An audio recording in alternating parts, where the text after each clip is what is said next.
Muy buenas, hermanos en la fe.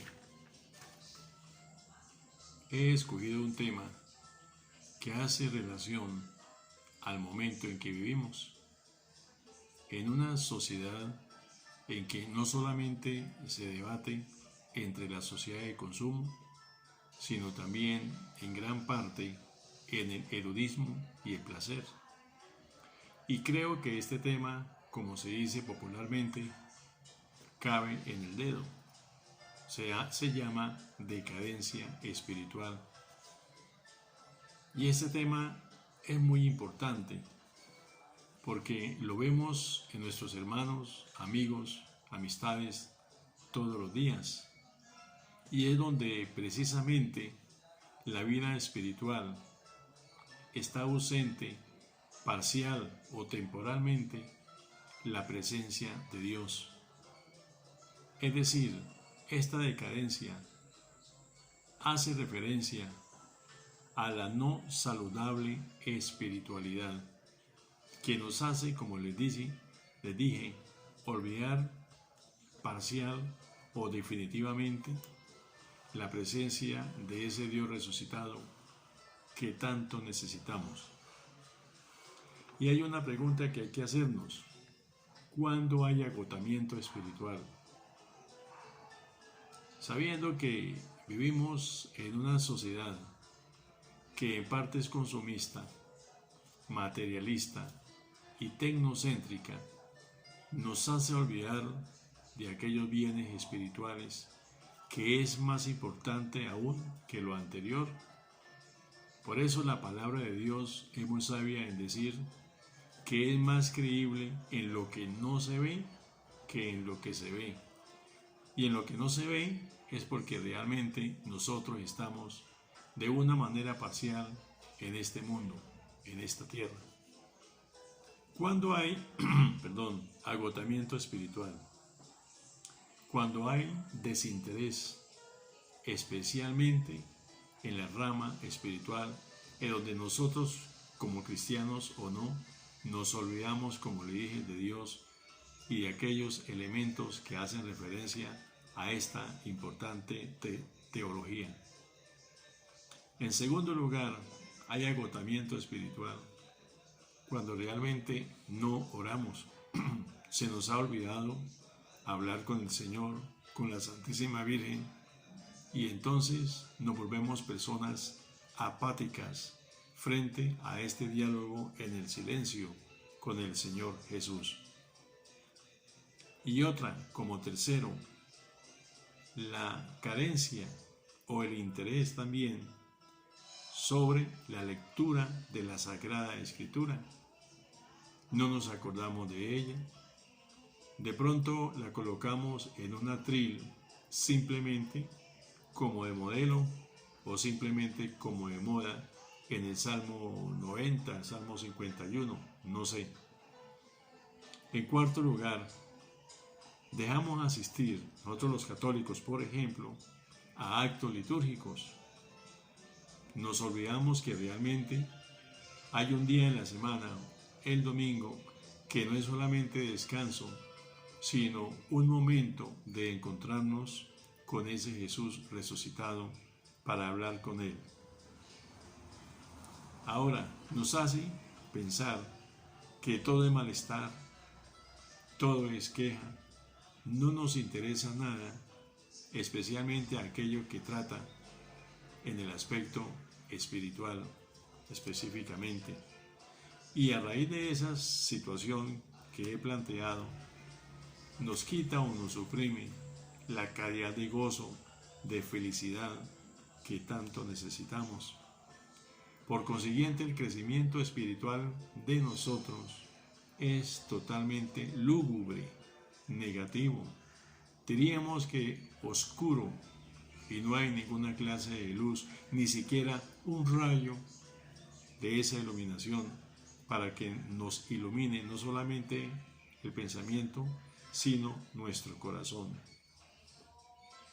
Y a raíz de estas situaciones se va perdiendo poco a poco la esperanza.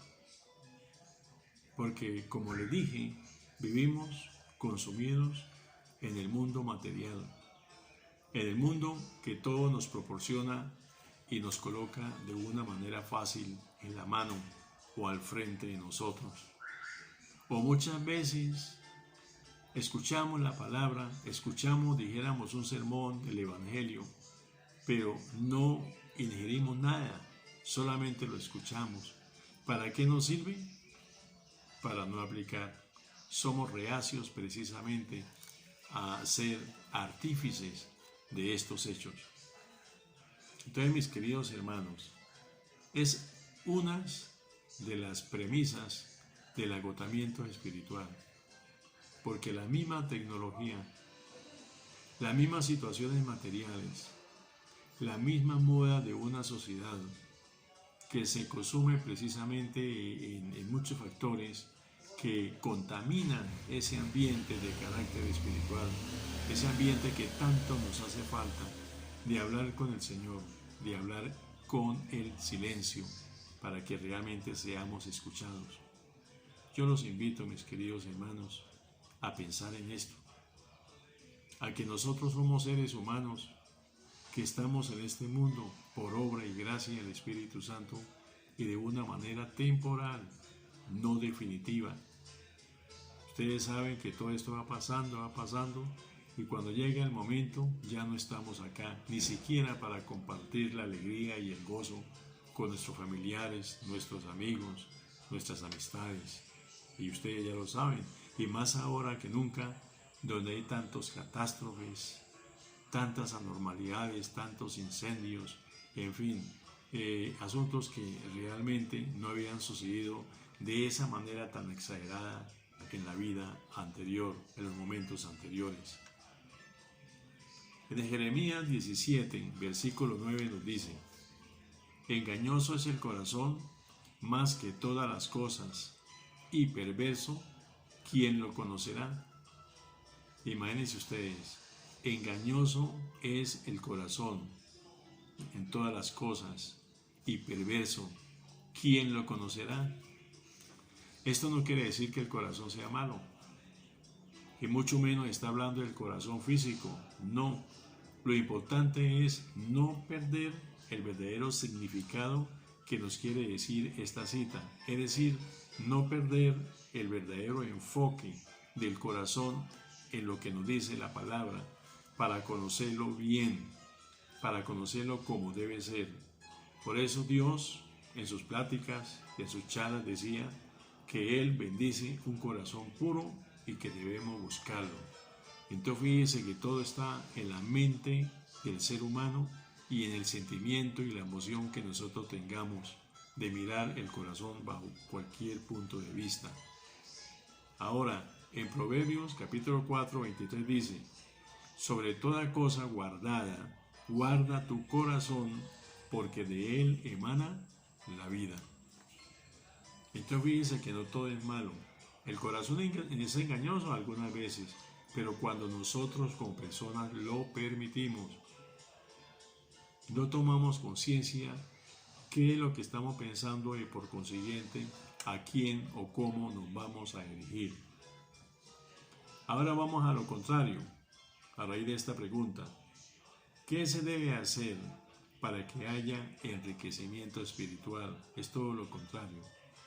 Lo importante de lo anterior, mis queridos hermanos, es no hundirnos en el pecado, en el desconocimiento en la palabra, en el desinterés que existe, por ejemplo, a no asistir a actos litúrgicos, o a no leer la Biblia o libros que realmente nos van a enriquecer espiritualmente. Ese es el problema, esa es la dificultad. Todo en la vida se puede, como también todo en la vida es hábito, es costumbre. Eso depende como nosotros vamos a establecer una relación con nosotros mismos, con Dios y en la sociedad en general. Entonces, ¿qué debemos hacer para que realmente tengamos un enriquecimiento espiritual? Hay muchas cosas, hay muchísimas premisas, solamente me voy a dirigir a algunas. Por ejemplo, relacionarme con buenas personas, con amigos y familias. A veces nosotros esperamos que nos den y no pensamos que vale más y es más felicidad darle a los demás aquello que necesitan. Entonces relacionémonos con personas, con sacerdotes, con pastores, en fin, con personas que de una u otra manera nos van a aconsejar e enriquecer a más allá de lo material, a nivel espiritual. En segundo lugar, veamos lo bueno. Aceptemos a las personas como son. No seamos egoístas. No critiquemos antes de tiempo. A veces a nosotros, como decimos vulgarmente o popularmente, se nos va la mano y criticamos sin ninguna justificación, y eso es negativo, y estamos acostumbrados a eso, y sin embargo muchas veces estamos asistiendo a actos litúrgicos o a reuniones o a conferencias, y el resultado es que realmente estamos demostrando todo lo contrario. Y aquí cabe lo que dice la palabra: hipócritas, me honráis con sus palabras, pero el corazón está lejos de mí. Y eso lo dijo precisamente el Señor. Ahora, una de las formas de enriquecernos espiritualmente es explotar nuestras actitudes al servicio de la comunidad. Por ejemplo, laicos comprometidos con la iglesia y por ende con el medio social. Aún los sacerdotes mismos están muy comprometidos, más que muchos laicos, lógicamente. Es decir, contribuir en la comunidad de una manera desinteresada, que es una de las formas de servir a la comunidad, a las personas. Y pensar, mis queridos hermanos, que nosotros tenemos un propósito en nuestra vida, que el Señor nos ha puesto en este mundo, no para comer solamente, ni para beber agua solamente, no.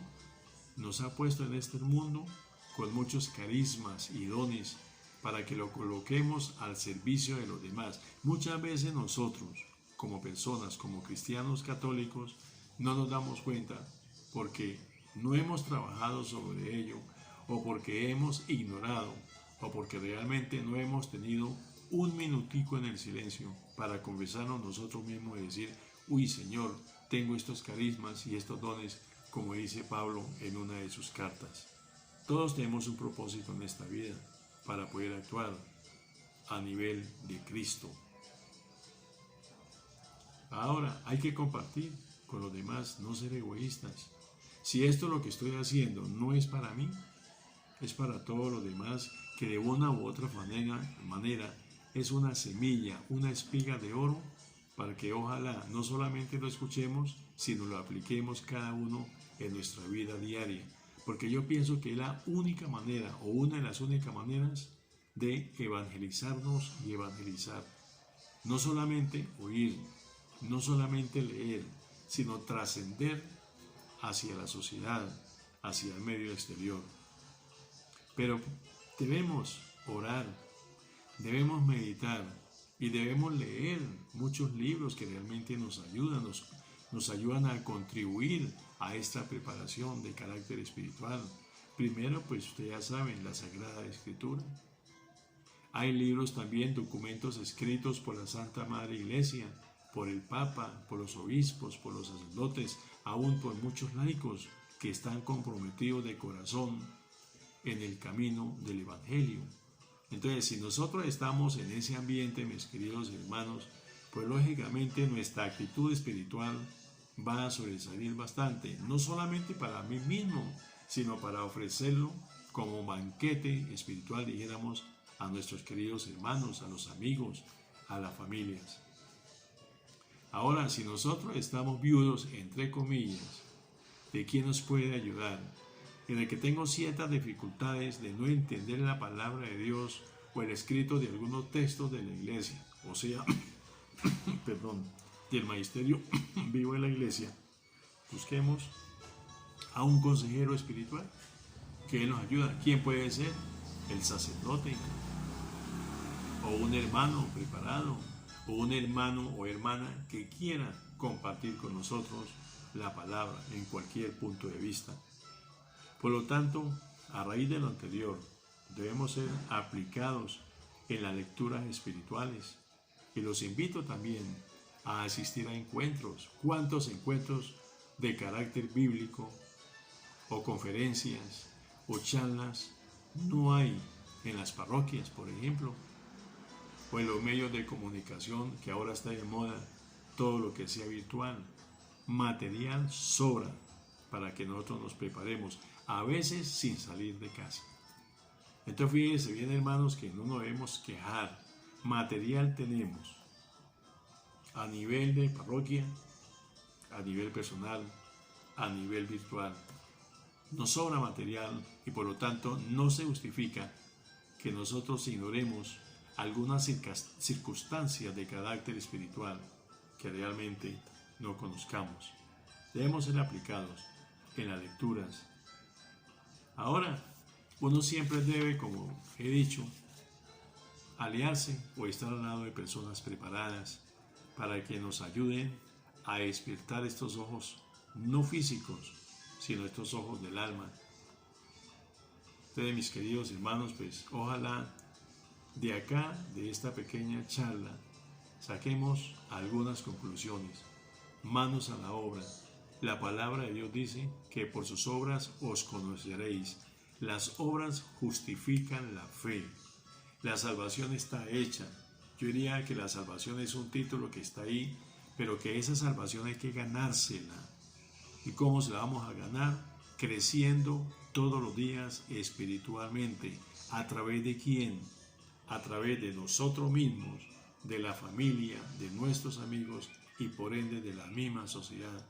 Hoy día, más que nunca, necesitamos hombres y mujeres de valor. Necesitamos jóvenes sacerdotes y sacerdotes en sí que contribuyan a trabajar por la causa del Evangelio. Hoy más que nunca se necesita en una sociedad que, como lo dije al principio, se debate entre la violencia, se debate entre la incomprensión, la infidelidad y la muerte espiritual. Tengamos en cuenta esto, mis queridos hermanos, y se lo digo con fe. Se lo digo realmente porque a uno le preocupa, como he dicho en alguna de mis charlas, de que realmente estamos olvidando lo más importante. En la cúspide espiritual vemos que Dios no está en la parte superior, sino que damos la vuelta a esa cúspide, lo encontramos en la base. Y arriba estará que de pronto el demonio, arriba estará que el placer, el hedonismo, las cosas materiales que creemos que son eternas, como dice la canción, eternas en este mundo, y eso no es así. Yo los invito a reflexionar, a que poco a poco, sin ser teólogos, sobre todo los laicos, mostremos interés en estos temas, que es para el bien nuestro, para el bien de nuestra familia, y que tengamos al Señor siempre, no solo en la mente, no solo en la tradición, sino en la Sagrada Eucaristía, para que Él nos acompañe siempre y nos abra los brazos abiertos para recibirnos todos los días de nuestra vida. Él no es egoísta, Él siempre nos da el amor y por ende la misericordia que tanto necesitamos. Mis queridos hermanos, que Dios me los ilumine, que el Espíritu Santo, a través de sus dones, a través de sus frutos, lo animen a ustedes para que realmente nos convirtamos en hijos verdaderos de Dios, que necesitamos la fuerza de este Espíritu para que podamos ser realmente hermanos en la fe, creer y creerle al Señor Jesús, creer y creerle también a la Santísima Virgen, nuestra Madre Celestial, que nos dio un ejemplo de obediencia y de entrega. Y en fin, permitamos que el Señor, como dice Apocalipsis 3:20, toque las puertas de mi corazón, entre Él a cenar conmigo y yo con Él. Bendiciones, mis queridos hermanos. Me saluda a todos los hermanos en la casa, en las familias, y que ojalá vayan ustedes y mi persona dejando huella constantemente en el amor, en la fraternidad, en el compromiso, en la humildad que tanto necesita este mundo. Bendiciones.